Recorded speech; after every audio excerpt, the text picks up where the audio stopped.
Thank you, and welcome to the webinar, Great Leaders Are Great Learners, Identifying and Developing Learning Agility in Your Leaders, presented by George Hallenbeck of the Center for Creative Leadership. My name is Tracy Dobbins, and I'm your CCL event host.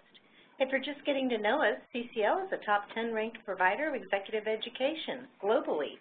We work with 2/3 of the world's top 500 companies, small business, and government, providing innovative solutions for the entire organization and programs proven to transform the individual.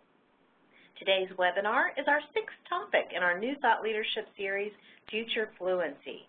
We'll continue to offer more on this topic and many others that are relevant to preparing yourself and your organization to lead into the future. We'll have a formal question and answer session with our presenter at the end of the webinar, so please send your questions into the chat box throughout the session. I'd now like to introduce our presenter.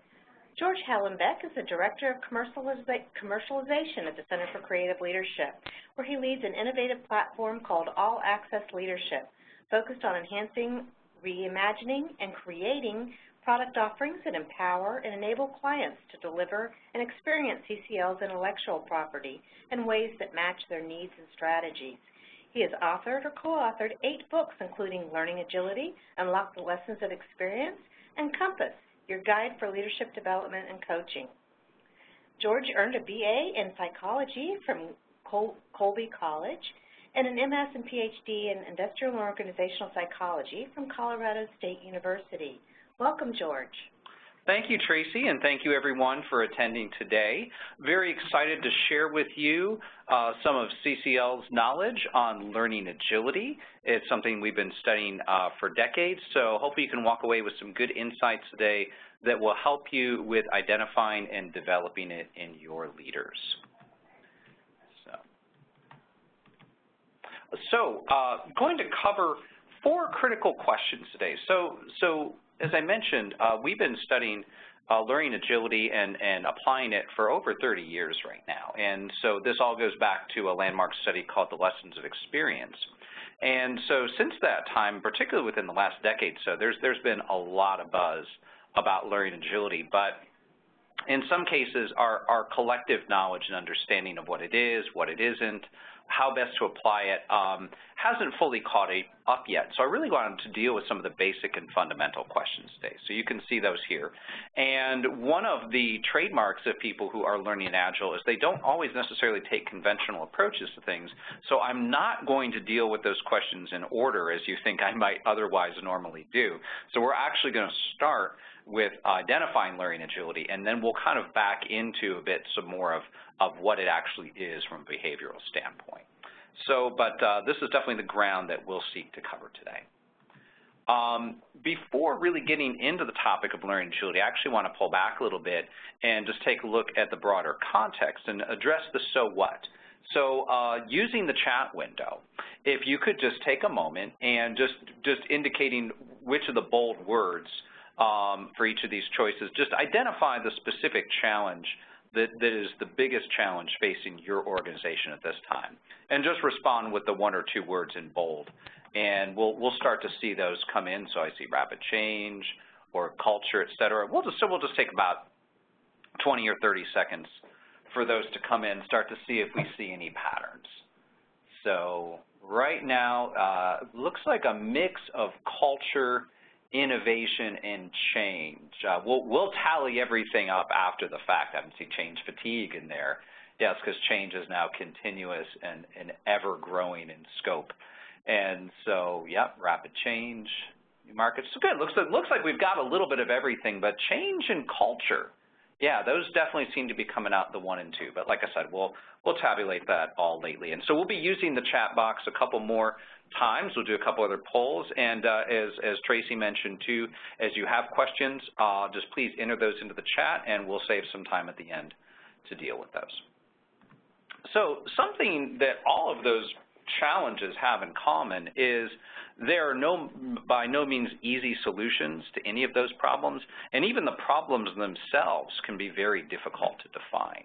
So really for organizations, if they're looking to apply what's worked in the past or kind of go to the quote-unquote playbook for handling different types of problems, in today's business environment, those are not likely to yield the solutions they're looking for. So really, in essence, what we're saying here is new problems require new solutions. And furthermore, you need the leaders within your organizations who can adapt to those new problem situations and really come up with some innovative solutions that are going to produce real results both for clients as well as the organization.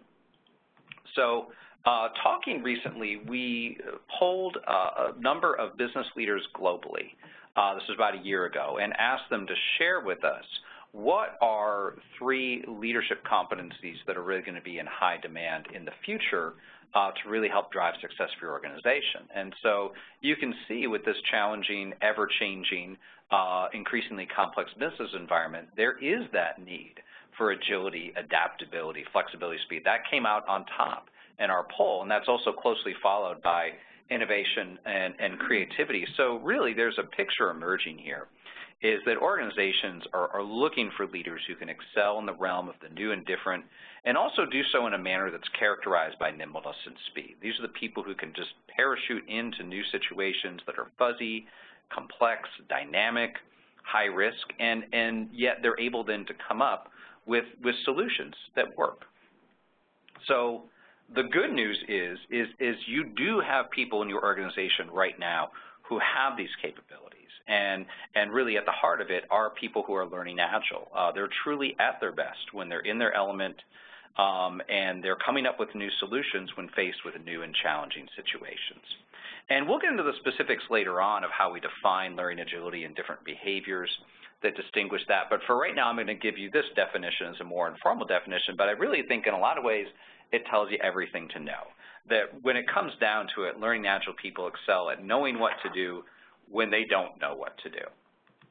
So as I mentioned, the first thing I really want to talk about is identifying learning agility. So as I mentioned, there's good news that you do have these people in your organization right now, but there is a challenge that if you don't have a good sense for what to look for, they can be difficult to clearly identify. So for a little context, learning agility is what we typically call a normally distributed skill, meaning that in any given population, you're going to see a bell curve of people with mostly moderate capability with a smaller segment of the population at the extremes. Therefore, the people who really excel at learning agility and can step up to those challenging and urgent issues are relatively few. To complicate matters, there are really no demographics pertaining to age, gender, ethnicity, educational level, or any other major characteristics that would really differentiate who is or isn't learning Agile. In other words, looking across your organization, it could be just about anybody who might be learning Agile.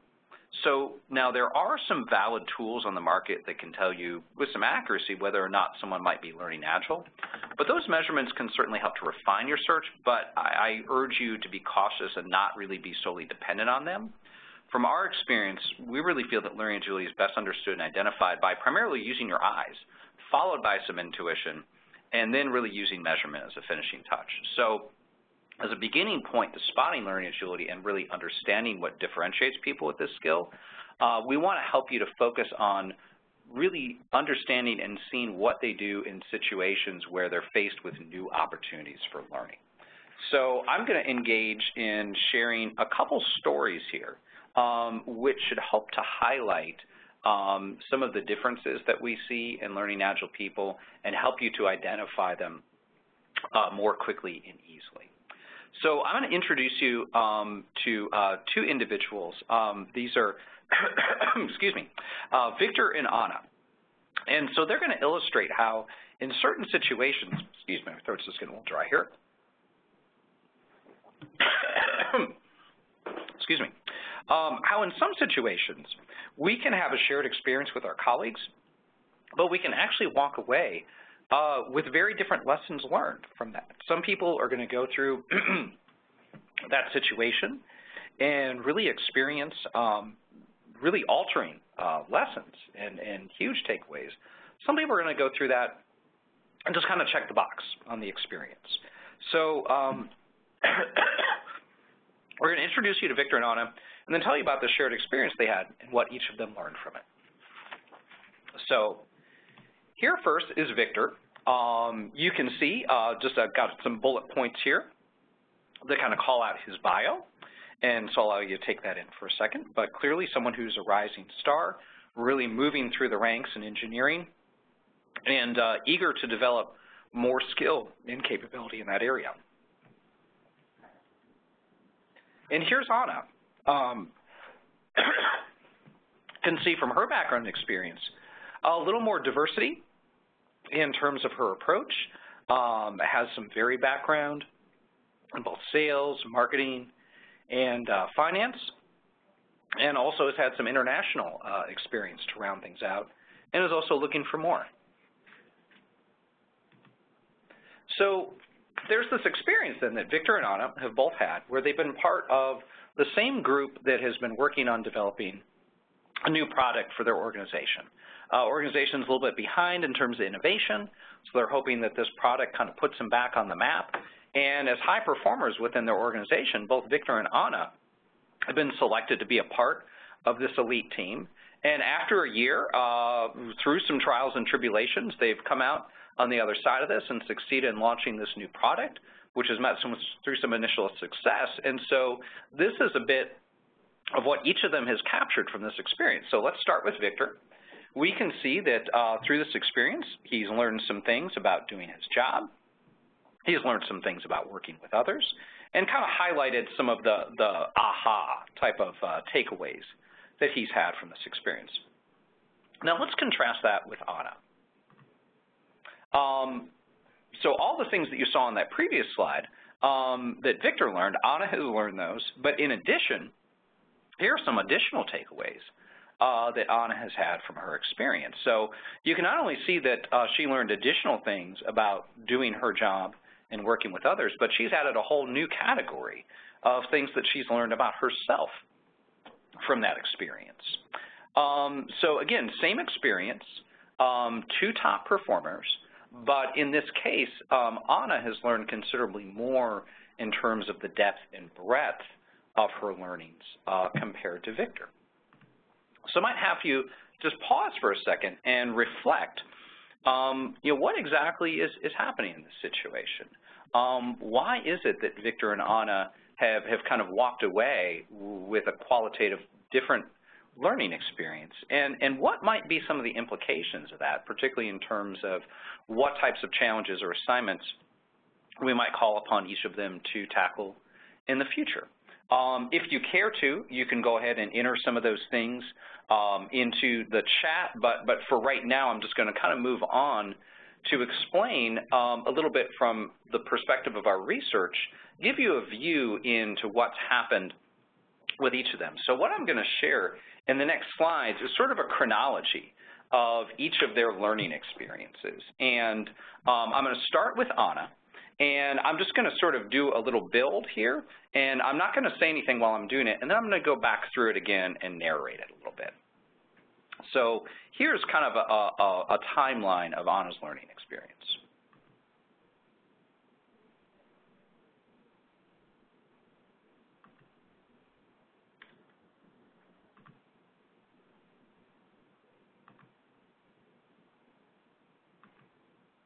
Okay. Hopefully everybody followed that, but I'm just going to go play that back just a little bit. So Anna comes into this experience essentially knowing what she knows. But then she has this opportunity with working on this project team to really have an altogether new experience, new challenges, new pressures, and the initial effect of that is she feels quite a bit out of her comfort zone. A little flailing going on here, trying to figure out, well, what exactly is it that I need to do to be successful in this situation? How can I apply skills I already have? What new skills do I need to learn? How can I draw off of other people? So while she's sorting through all that, there is this typical sort of dip that we see both in performance as well as confidence. But at a certain point, things start to come together, and then the insights, the lessons, the skill building, they all start to accumulate very rapidly. So that at the end of the situation, having gone through kind of that valley of initially struggling with that new learning, she comes out of this with significantly more in terms of skills, experience, insight, et cetera. And you saw some of that captured in those lessons learned.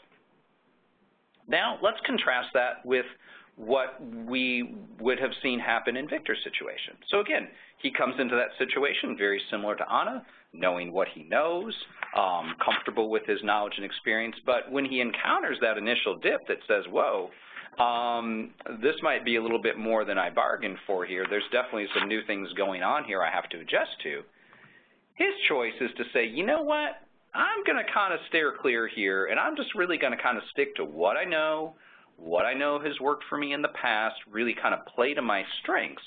And so consequently, he doesn't go through that big dip, but also, consequently, you don't necessarily see that big rebound effect in terms of learning. So Victor, in a lot of senses, comes into the situation, out of the situation much the way that he came into it. Now, that is not at all, I want to be very clear, a value judgment on Victor. There is no right or wrong to how Victor responded versus Anna responded. It simply reflects a different approach when exposed to new and challenging situations. And so, again, we'll talk a little bit more about the implications of that in a second. Again, this is just kind of really how when people are thrown into these new circumstances, people react differently, and that has an impact in terms of the outcomes and what they learn. So let's just take a second to kind of consider what this means for learning in our own organizational environment. So a couple key takeaways. One, learning is a challenge. It does not necessarily come easy. It is stressful. It is a little messy. It is uneven. Anyone who talks about a learning curve or learning in a straight line, challenge them on that, because really it's a little bit more of a, one step back, two steps forward, up and down, not at all kind of smooth sequence. Also, too, learning is a choice. Anna chose to kind of embrace the messiness and some of the stress and ambiguity associated with that experience. Victor chose to kind of more stay on, the path that he was most accustomed to and comfortable with. And also, too, part of learning is failing. Now, I would call it failure with a small f, but to really master new skills, to gain new insights, you sometimes have to go through some of that flailing and fumbling about till it all starts to click. So this is important when we're trying to build a learning environment. We definitely have to keep these things front and center and really try to reinforce those things in our leaders and in our people who are helping to develop them. I mentioned earlier, too, that we've done a lot of research on learning agility, and over the 30 years or so, there's a lot that we've come to know. So if we were to consider for a moment Anna is someone who is more typical of the learning pattern approach of someone who is learning Agile, there are definitely some benefits associated with that. And so these are some things in the research that have become fairly well established. And you can see there are a lot of benefits associated with taking a learning Agile approach when faced with new challenges and situations. And so I want to draw attention to that last one in particular, which is demonstrates high potential. Now, learning agility and high potential are not completely synonymous with one another, but it is a major component in identifying individuals who are high potentials. And so I want to talk a little bit more about that in the context of another story. But while I'm keying that up, I want you to think for a moment about your own experiences within your organization working with high potentials. So what is it that your organization currently does in terms of identifying and developing them? Where have you had successes with that?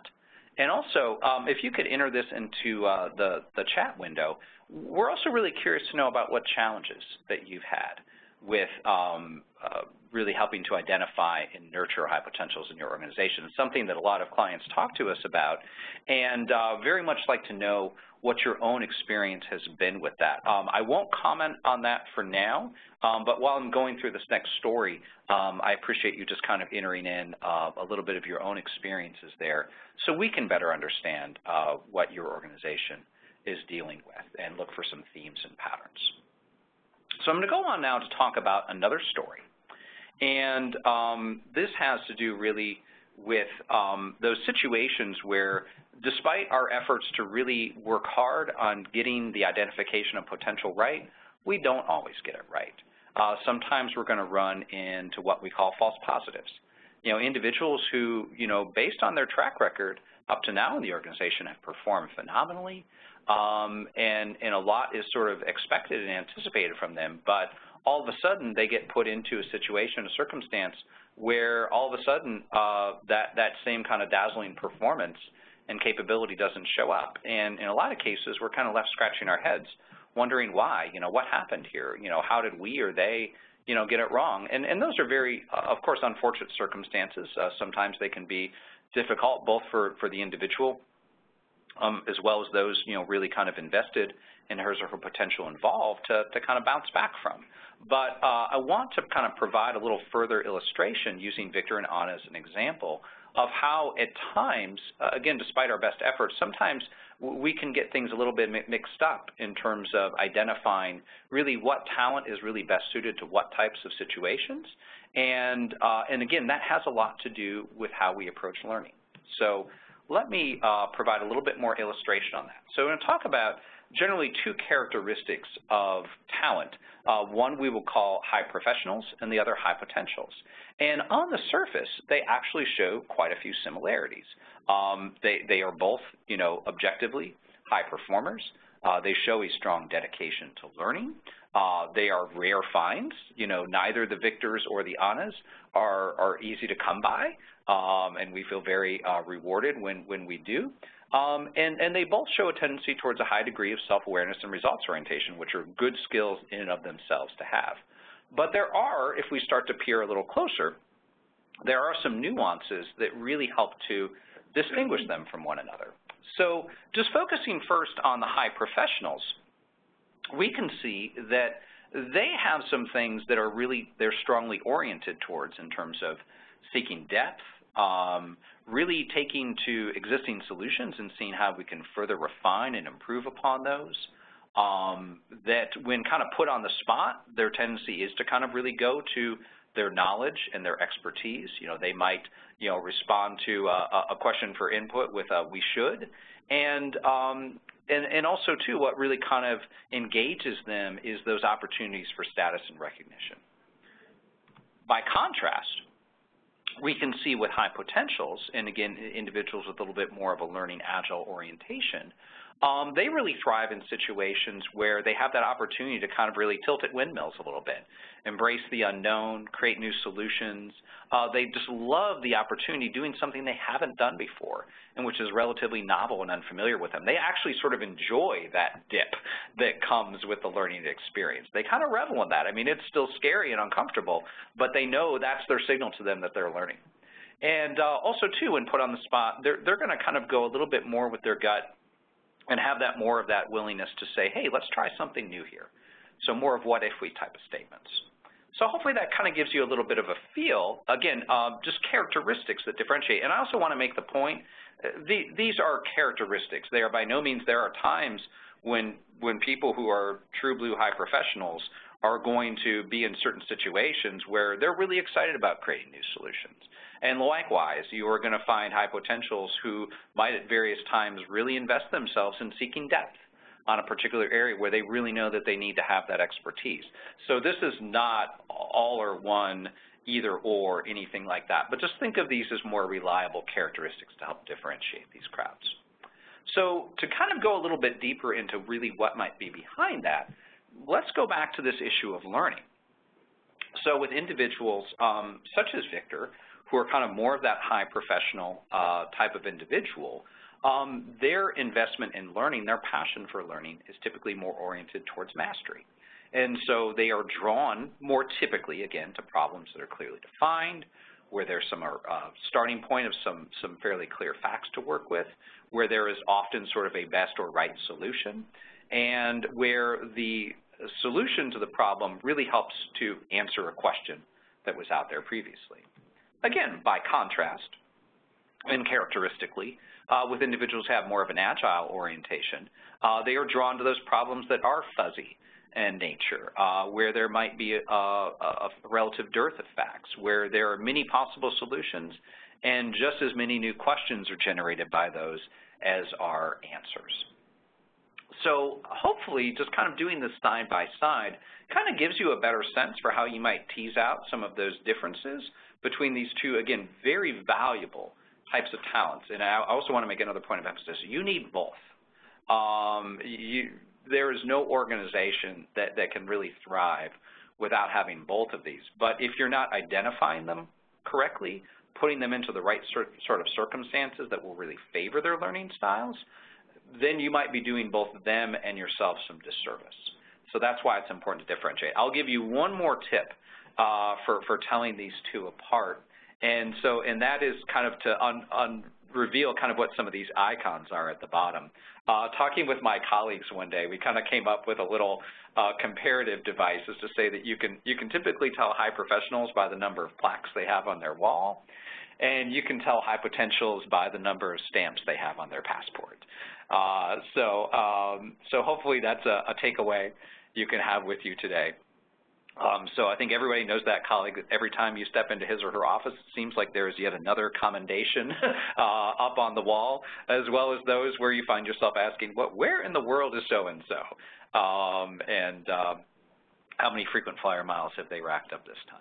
So that's a little bit about distinguishing people who are learning Agile, telling apart high professionals, high potentials, really without so much the benefit of measurement tools, but really just by observing each of them in their environment, and particularly when faced with new problems. So to kind of cap off this section, we're going to do another quick poll with you, and we'd like to hear from you in terms of which in your organization do you feel you might have more of, either high professionals or high potentials. And the answer to the question, it might be obvious, but whether you feel you have enough of each. So Tracy has pasted in there just kind of a quick response. You can either type professionals, yes or no, or potentials, yes or no. And we'll start to kind of, okay, we got a lot of no's.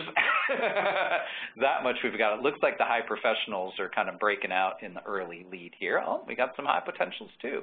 And again, there is not a right or wrong to having more one or the other. We have certain organizations that are strongly based in a particular discipline, might be engineering, might be law, might be finance, et cetera, where high professionals in a lot of ways kind of rule the roost. They are kind of a lot upon which the reputation of the organization is built. However, to solve the unsolvables, to deal with those kind of very thorny, pressing issues that the organization is really kind of racking its brain to deal with, that's where you need those high potentials who can step into those very fuzzy, high wire type of situations and hopefully lead the organization towards some positive outcomes. So, okay. So it looks like we got a mix of, the no's are for sure, but a mix of high professional organizations and more high potential organizations. So thank you for sharing those. I think we're going to have one more poll later on. All right. So we're about halfway through at this point, and now I'm going to finally share a definition of learning agility with you. So this is what I would kind of really consider the formal kind of classic definition of learning agility. And interestingly enough, the most important word in this definition is and.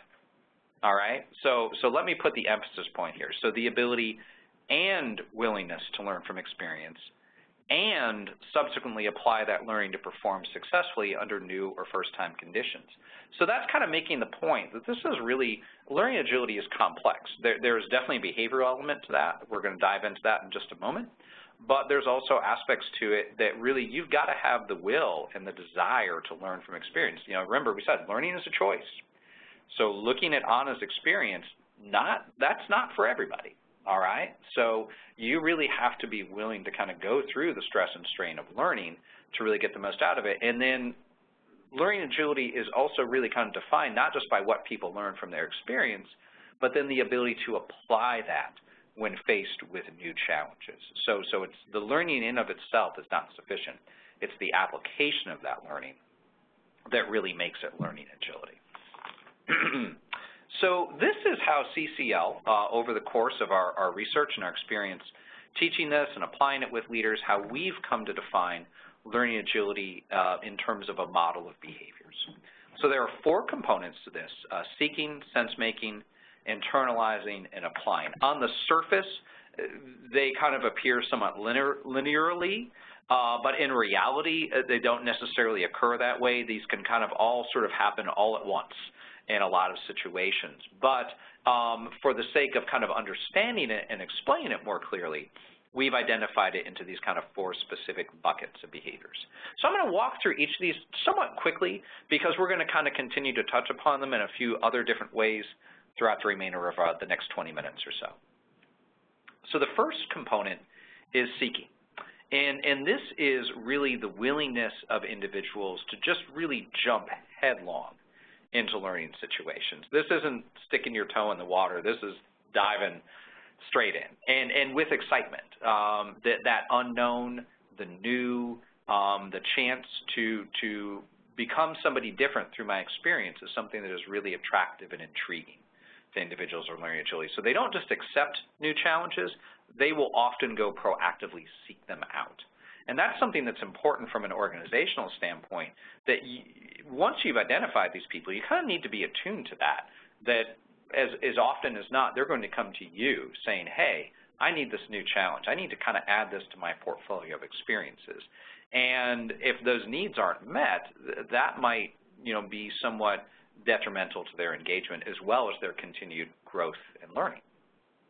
So here are some specific behaviors that kind of typify that seeking response. And one that I just kind of want to highlight here is that treats all situations as an opportunity to learn something. No matter how mundane or if, gee, I've done something like this before, or whether it's something brand new, the learning agile person always has their antenna up for what can I learn here? How can I grow from this experience?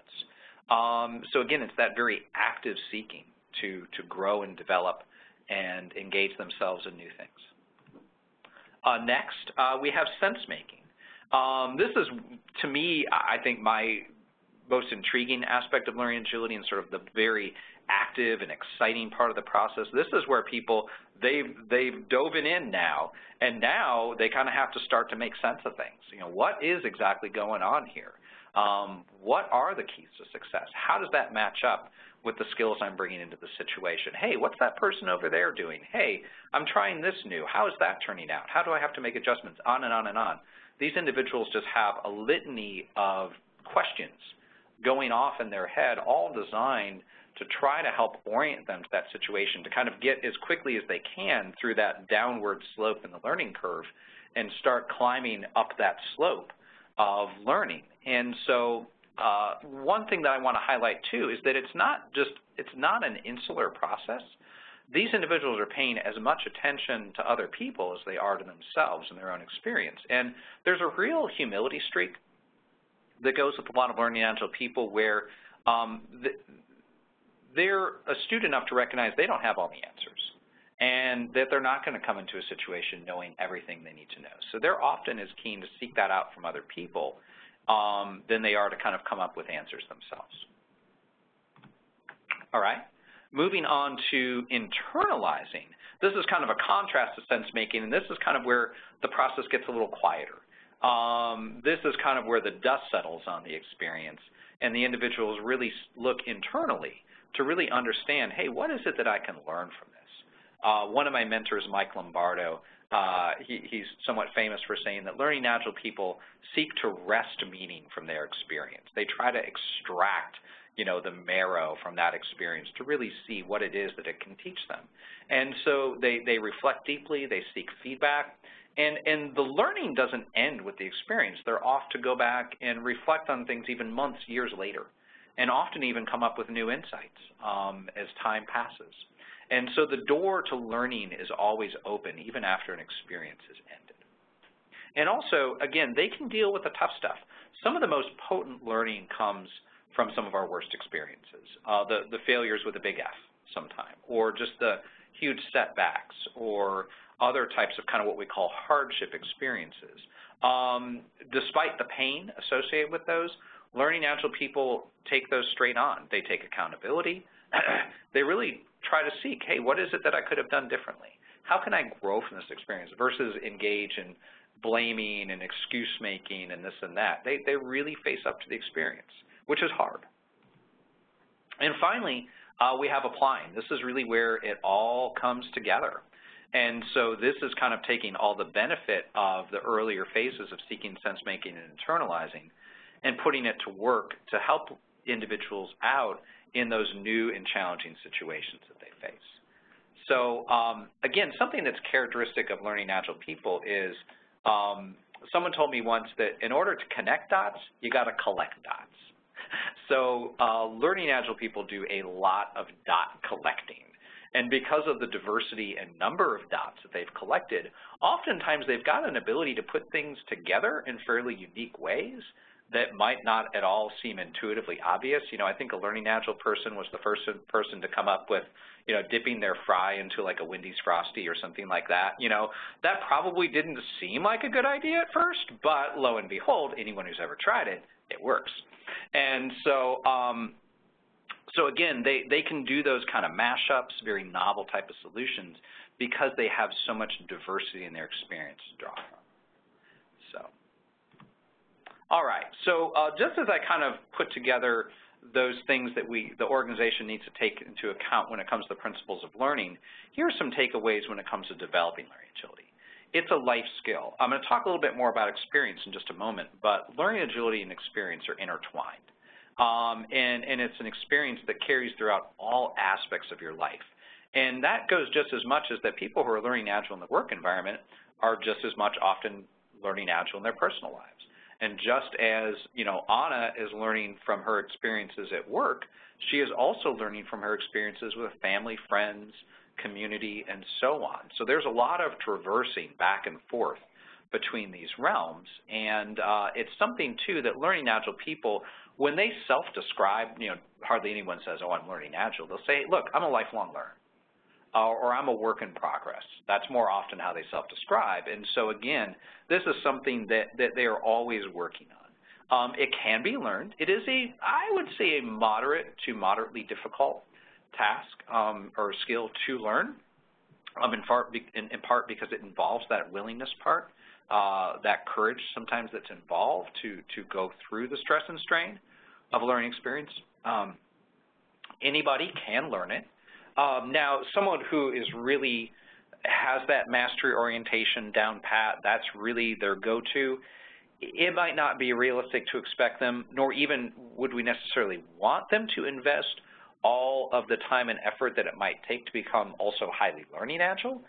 You know, they might move by degrees, but individuals who are, let's say, kind of in that mighty middle on the bell curve of learning agility, we can take a lot of those individuals and with time and with deliberate learning, which I'm going to talk about next, we can groom them into people who do demonstrate more consistent learning agility. But also, it's not something you can just do it and done. You have to keep working that muscle. More new experiences, more opportunities to reflect and gather insight. You just kind of have to keep working that muscle. So to develop learning agility, it really involves three primary components. Again, because part of it is based in our willingness to learn from experience, there is a mindset that's involved. There are also very much some behavioral skills and also a lot of tools and devices and sort of favored approaches that learning agile people will use to help them navigate new situations. We have a lot of this captured in a lot of different solutions at CCL, and really for the purposes of time today, I'm going to focus on mindset because in a lot of ways I think that is sort of the necessary and sufficient condition. If you don't have that mindset, if you aren't in that space where you're learning how to learn, the rest is not going to follow as easily. So I want to highlight mindset as it relates to the four areas of skill that we discussed earlier. And I've captured a few quotes here from a particular couple individuals who really exemplify learning agility. And I think more than anything on these slides, the quotes kind of capture it and say it the best. And also a question I'll get a lot is, well, hey, give me examples of people who are well known that are learning agile. Richard Branson is most certainly one of them. If you read his biography and just really keep up with him in the news, I mean, he exemplifies it in just about each and every way. Other notables include Oprah, Nelson Mandela, Bono. It seems like people who have one name to their name, you know, kind of seem to exemplify this skill. Not sure about that. You'll also find that their LinkedIn profiles are sort of slash this, slash that, you know, marketer, mountain climber, you know, free-range chicken raiser, you know, this and that. They really defy categorization in a lot of ways. But individuals with that seeking mindset, again, they really are ready and willing and actively seeking to get out of their comfort zone. Someone who was learning Agile once told me, being out of my comfort zone is my comfort zone. With the sense-making mindset, I kind of use the metaphor of travel here. When you're kind of engaged in adventure travel, particularly to a foreign company, or to a foreign country, that's a lot of what the sense-making mindset is like. It's that willingness to kind of approach things from a beginner's mindset. Just treat everything, leave behind all you know about your previous culture, and just experience that one in all of its richness and with fresh eyes. It also means occasionally looking a bit like a fool. You know, you're going to have those cultural faux pas. You're going to, get the exchange rate wrong and tip someone too much or too little. You're going to get lost in the subway. But that's all part of the adventure. And those are the stories you're more likely to tell people when you get home, rather than, oh, I saw this great museum or this or that. You're going to talk about some of the wacky adventures that you had too. Internalizing mindset, again, this is that commitment to always keeping the light on for learning and occasionally revisiting things, keeping really current in your self-awareness and kind of how that matches up to the situation that you're in. And as I mentioned before, failure with a small f, individuals who are learning Agile, they make their fair share of mistakes, but seldom do they make the same mistake twice. So important differentiation, something you need to be patient with learning Agile people as well. And finally, the applying mindset. I love this quote, the past is where you learn the lesson, the future is where you apply it. Don't get lost in the middle. So they're always kind of seeking to carry things through. And also because they're not very categorical in their thinking, they often just look at things in very relative terms, not right or wrong, this or that, either or. Everything's kind of along a continuum, and that's what enables some of that mashup type of thinking, because they're not really putting specific boundaries or categories on their experience or what they know. Last thing I want to talk about is using experience as a tool to help develop learning agility. And for those of us out there who are in learning and development, HR, other areas, you've got a very powerful tool at your disposal, and that is your ability to really cultivate and shape learning experiences for your people who are high potentials or learning Agile. And so really there's kind of three ingredients to the stew here. One is quality, the other is quantity, and the other is diversity of experience. Hopefully quantity speaks for itself, but I want to shine a little bit more light on quality and diversity. And to kind of help you make sense of that through the lens of your own experience, I want you to pause for just a second and think about an experience that you've had that has had an important effect on how you lead. In fact, that's the very question that we asked people 31 years ago when we launched the Lessons of Experience study. Just that simple question alone kind of launched a lot of the discovery of the 70-20-10 approach, of learning agility, and a lot of other things. So reflect on that for a moment, and then I want you to think about your experience in terms of what characterized it. This is where we get to kind of, the quality of the experience. So think about that experience that shaped your approach to leading, and how many of these 10 characteristics were inherent in that. It might be 3, it might be 5, it might be 7. Typically, the more of these that were present in that experience, the more it really presents a rich opportunity for learning. It almost kind of has a crucible effect. The more heat and intensity applied to the learning, the more it really has almost a metamorphic type of effect on you as an individual. And so again, that's the reward for going through all of this challenge associated with the learning. So that's the quality piece. Now, in terms of diversity, if you're also to think back to that particular experience, in all likelihood, it fell probably more cleanly into one of these 15 types of learning experiences. So again, this is something, too, that we've categorized through our research, that typically any one experience can be put into one of these 15 buckets. So the idea is that you want to have as many distinct, high-quality learning experiences as possible that fall into as many of these different categories of experience as possible.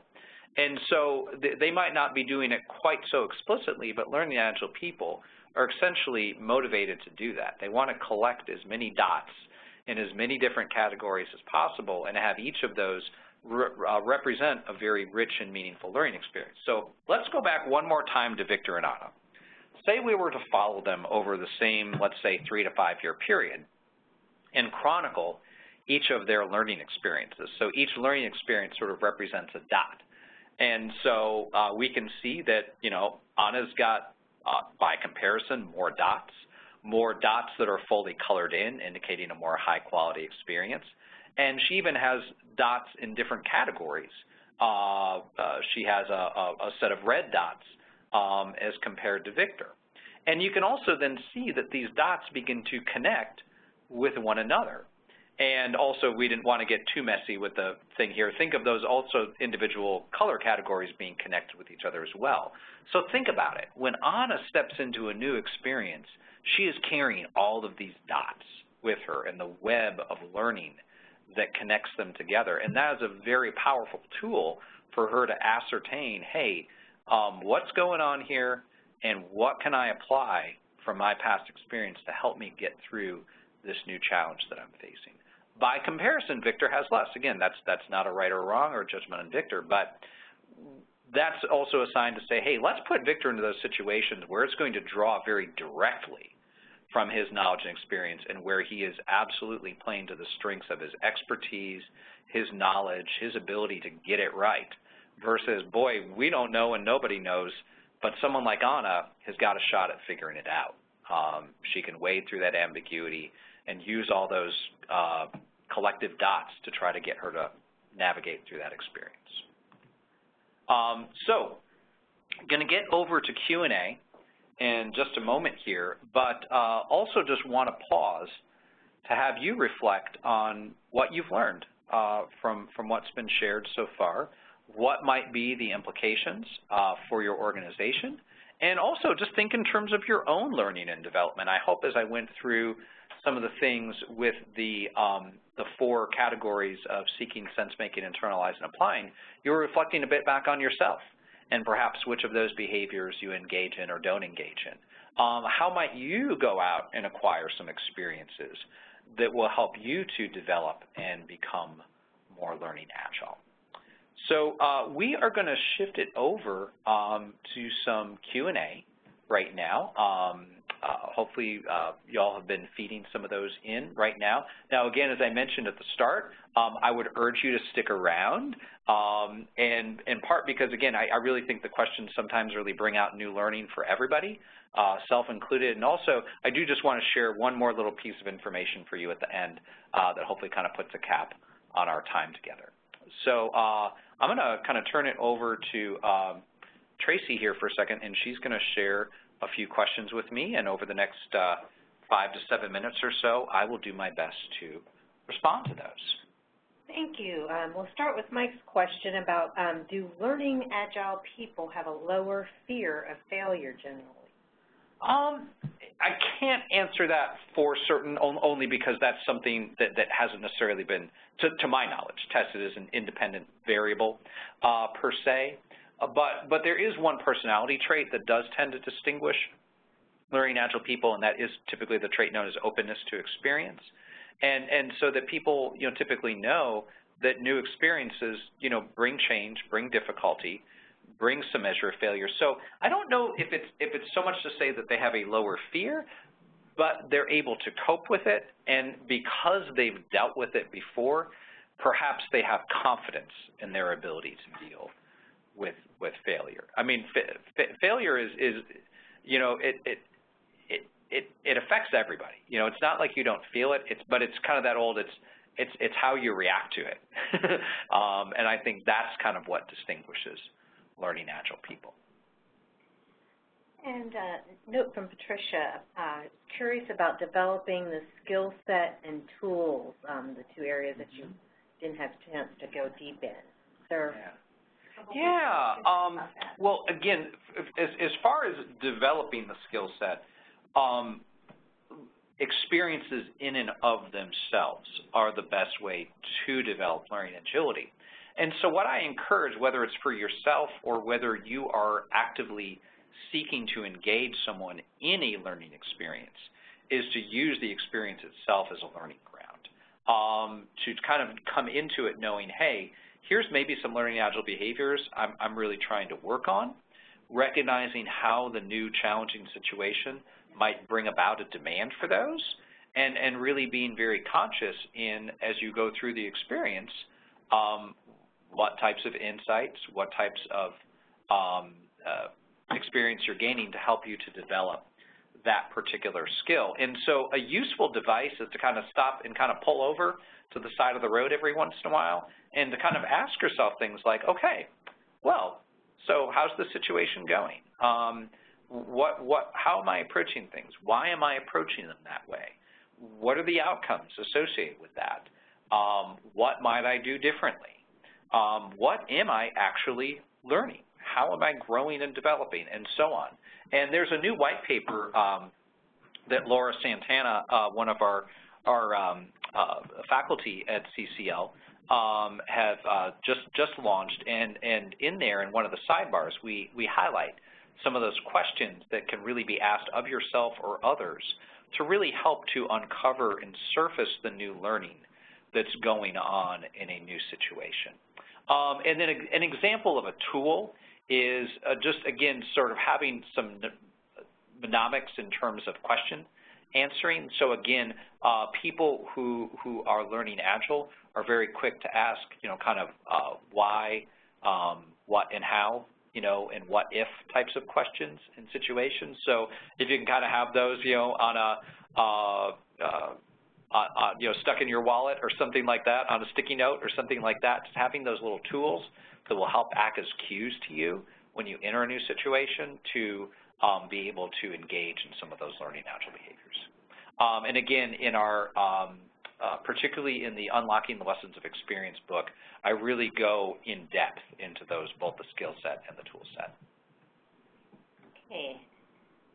Another question we have, is it possible to transition from high professional to high potential? Yeah, I mentioned that earlier. I mean, possible, difficult, and again, I don't know that I would necessarily make that a learning goal unless perhaps there is an individual who really, wants to kind of undertake that reinvention, if you will, because as I mentioned earlier, both high professionals and high potentials are of tremendous value to organizations, and both are really necessary.